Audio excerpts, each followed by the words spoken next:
Hello everyone, science school blog में आप सभी का स्वागत है। और जो हमारा 9th क्लास का चैप्टर चल रहा था force and law of motion, आज उसका हम लोग थर्ड लॉ ऑफ मोशन लेकर आए हैं। यानी कि आज हम लोग पढ़ेंगे कि Newton third law of motion क्या है।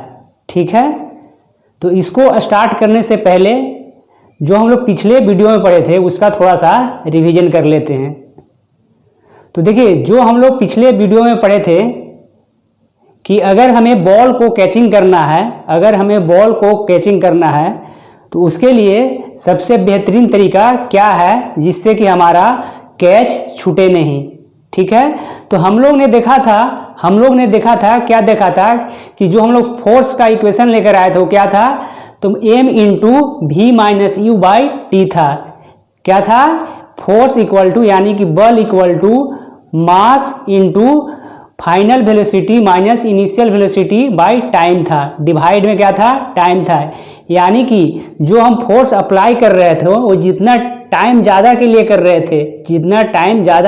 रहे थे उतना कम फोर्स लग रहा था। ठीक है, और जब हमारा कम फोर्स लग रहा था तो उस समय हम लोग कैचिंग अच्छे से कर पा रहे थे। यानी कि जब हम लोग बॉल को यहाँ से पकड़ रहे थे तो ज़्यादा दूर तक ऐसे खींच के ले जा रहे थे अपनी ओर, तो ज़्यादा टाइम लग रहा था और ज़्यादा टाइम टी का वैल्यू ज़्यादा था, तो उससे हम डिवाइड कर रहे थे तो हमारा क्या आ रहा था? फोर्स बहुत कम आ रहा था। यानी कि फोर्स बहुत कम आ रहा था, इस चलते फोर्स का वैल्यू जितना कम होगा उतना हमारा हाथ में कम चोट लगेगा और बॉल को हम अच्छे से पकड़ पाएंगे। ठीक है, ये तो हमारा कल का समरी था। ठीक है, अब हम लोग पढ़ रहे हैं कि Newton third law of motion है क्या आज हम लोग पढ़ रहे हैं। तो आज हम लोग पढ़ रहे हैं थर्ड लॉ ऑफ मोशन। किसके द्वारा दिया गया था? तो न्यूटन के द्वारा दिया गया था। देखिए, अगर हम बात करें कि थर्ड लॉ ऑफ मोशन, तो देखिए थर्ड लॉ ऑफ मोशन वहाँ पे एप्लीकेबल है जहाँ पे टू बॉडी हो, यानी कि दो बॉडी हो। ठीक है, यानी कि एक बॉडी दूसरे बॉडी पे जब फोर्स लगाता है तो दूसरे बॉडी पहले वाले बॉडी पे फोर्स लगाता है। ठीक है, तो चलिए बात करते हैं अब हम लोग थर्ड लॉ ऑफ मोशन के बारे में। ठीक है, देखिए इसके लिए क्या करते हैं कि सबसे पहले एक एग्जाम्पल लेते हैं तब इसके ऊपर आते हैं। देखिए, जैसे कि राम और श्याम दो भाई हैं। ठीक है, राम और श्याम दोनों भाई हैं। ठीक है, दोनों एक दूसरे से हाथ मिलाते हैं। क्या करते हैं? राम और श्याम दोनों भाई हैं। ठीक है, दोनों एक दूसरे से हाथ मिलाते हैं। तो जैसे ही हाथ मिला रहे हैं, राम और श्याम हाथ मिला रहे हैं, यानी कि राम मिलाता है श्याम से और क्या श्याम मिलाता है राम से। तो क्या राम क्या करता है कि 5 न्यूटन का फोर्स लगा कर ऐसे खींचता है अपनी ओर। ठीक है, हाथ मिलाते वक्त। तो देखिए श्याम भी क्या करता है कि 5 न्यूटन का फोर्स अपोजिट डायरेक्शन में लगाकर खींचता है। ठीक है, यानी कि राम ऐसे श्याम का हाथ पकड़ा और इस तरफ खींचा 5 न्यूटन लगाकर, तो श्याम क्या करेगा? श्याम भी 5 न्यूटन अपनी ओर खींचेगा। ठीक है, समझ में आया?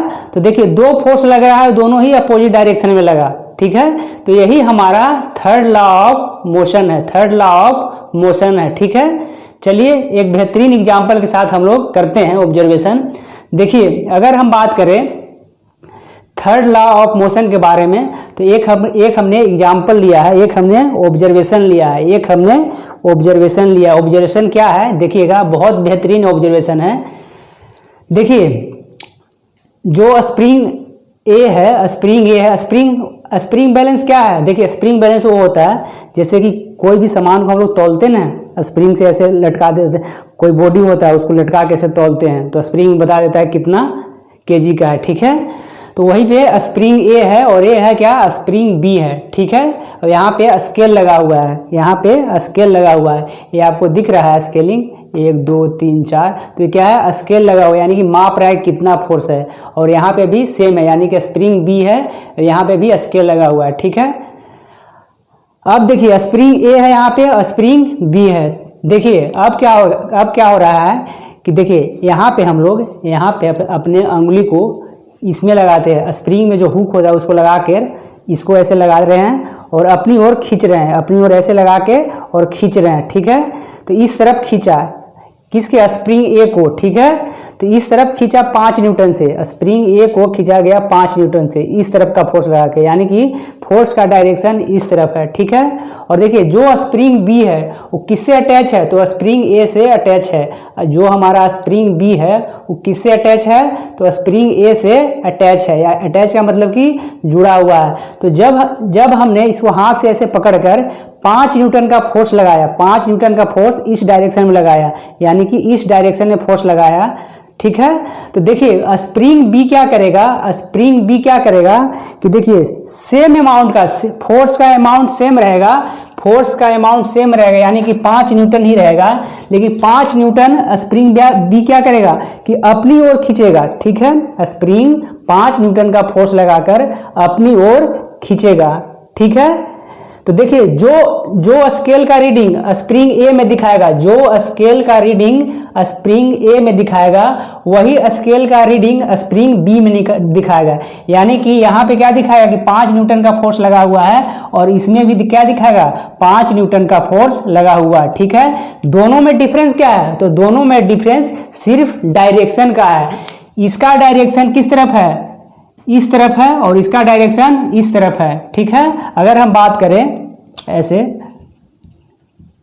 NSWE, तो देखिए स्प्रिंग ए का फोर्स का डायरेक्शन किस तरफ है, ईस्ट की तरफ है, और स्प्रिंग बी का फोर्स का डायरेक्शन किस तरफ है, वेस्ट की तरफ है, ठीक है। दोनों में सिर्फ इतना ही डिफरेंस है कि डायरेक्शन का डिफरेंस है, बाकी फोर्स का जो यूनिट है, फोर्स का जो क्वांटिटी है, फोर्स का जो क्वांटिटी है वो क्या है, सेम है, 5 न्यूटन ही है, ठीक है। तो अब हम लोग को पता लग चुका है कि देखिए जो हमारा थर्ड लॉ ऑफ मोशन है क्या कह सकता है, क्या कहता है कि जब स्प्रिंग ए पर क्या 5 न्यूटन का फोर्स लगाया गया और जब स्प्रिंग बी क्या है, स्प्रिंग ए से अटैच्ड है, तो स्प्रिंग बी भी अपनी ओर 5 न्यूटन का फोर्स लगा के खींचेगा, ठीक है, बट अपोजिट डायरेक्शन में खींचेगा, यही हमारा क्या है, थर्ड लॉ ऑफ मोशन है, यही हमारा क्या है, थर्ड लॉ ऑफ मोशन है।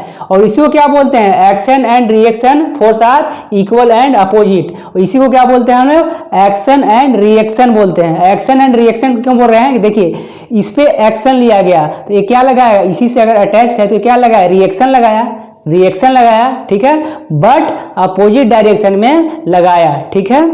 तो चलिए इसको हम लोग दोबारा से रिपीट करते हैं। हमने क्या किया था कि देखिए 2 स्प्रिंग लिया, स्प्रिंग ए और स्प्रिंग बी, दोनों ही आपस में क्या है, अटैच्ड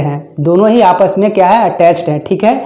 इस पे भी स्केलिंग लगा हुआ है कि कितना फोर्स लगेगा, और इस पे भी स्केलिंग लगा हुआ है, ठीक है। अब क्या हुआ कि हमने इसको पकड़कर स्प्रिंग वाला को पकड़ के ऐसे खींचा, 5 न्यूटन फोर्स लगाया, ठीक है। तो देखिए स्प्रिंग बी भी इसी से अटैच्ड है, तो स्प्रिंग बी क्या करेगा कि अपनी ओर 5 न्यूटन का फोर्स लगाएगा, ठीक है।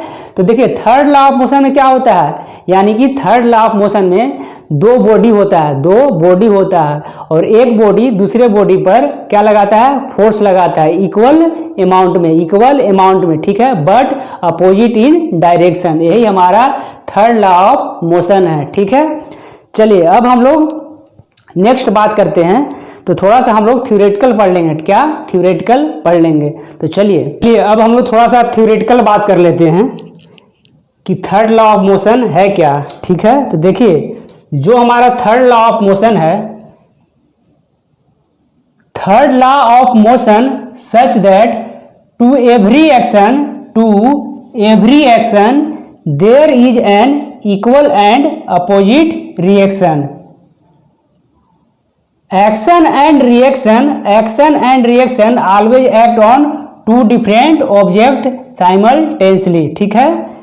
एक्शन एंड रिएक्शन कहाँ पे होता है, 2 डिफरेंट ऑब्जेक्ट पे होता है। मान लीजिए थोड़ा सा और एक्सप्लेन कर देते हैं, ऑब्जेक्ट ए है और क्या है, ऑब्जेक्ट बी है, ठीक है, ऑब्जेक्ट ए है और ऑब्जेक्ट बी है, ठीक है। मान लेते हैं इस तरफ से 5 न्यूटन से फोर्स खींच रहा है, ठीक है, इस तरफ से, तो ये क्या करेगा, अपनी इज्जत बचाने के लिए 5 न्यूटन से इस तरफ खींचेगा। ये क्या करेगा, अपनी इज्जत बचाने के लिए 5 न्यूटन से इस तरफ फोर्स से खींचेगा। देखिए मान लेते हैं ऑब्जेक्ट बी है, ठीक है। ऑब्जेक्ट बी है, क्या कर रहा है, 5 न्यूटन से इस तरफ फोर्स खींचा, ठीक है। दोनों आपस में अटैच्ड हैं, ठीक है। अब क्या करेगा कि ये अपनी इज्जत बचाने के लिए 5 न्यूटन से इस तरफ खींचेगा, ठीक है। तो देखिए एक्शन रिएक्शन इसीलिए होता है क्योंकि जितना एक्शन इस तरफ लिया जाता है उतना रिएक्शन इस तरफ भी लिया जाता है, ठीक है। तो इसी के साथ हमारा चैप्टर एंड होता है। क्या होता है, चैप्टर होता है एंड। कौन सा चैप्टर चल रहा था हमारा, तो force and law of motion, force and law of motion. आज क्या होता है, हमारा चैप्टर एंड हो जाता है, ठीक है। इसका मतलब ये नहीं हुआ कि हम लोग सारे क्वेश्चन कर चुके हैं। क्वेश्चन अभी हम लोग का बाकी है। जो हमारा थ्योरेटिकल पार्ट था वो हमारा हो चुका है, ठीक है। तो और देखिए, आपसे बहुत ज़्यादा रिक्वेस्ट है कि मेरे चैनल को सब्सक्राइब कीजिए और शेयर कीजिए, ठीक है। यानी कि साइंस स्कूल ब्लॉग को सब्सक्राइब कीजिए, शेयर कीजिए, ठीक है। तो चलिए मिलते हैं नेक्स्ट वीडियो में। तब तक के लिए आप वीडियो देखते रहिए, शेयर कीजिए, कमेंट कीजिए, जो भी प्रॉब्लम है बताइए।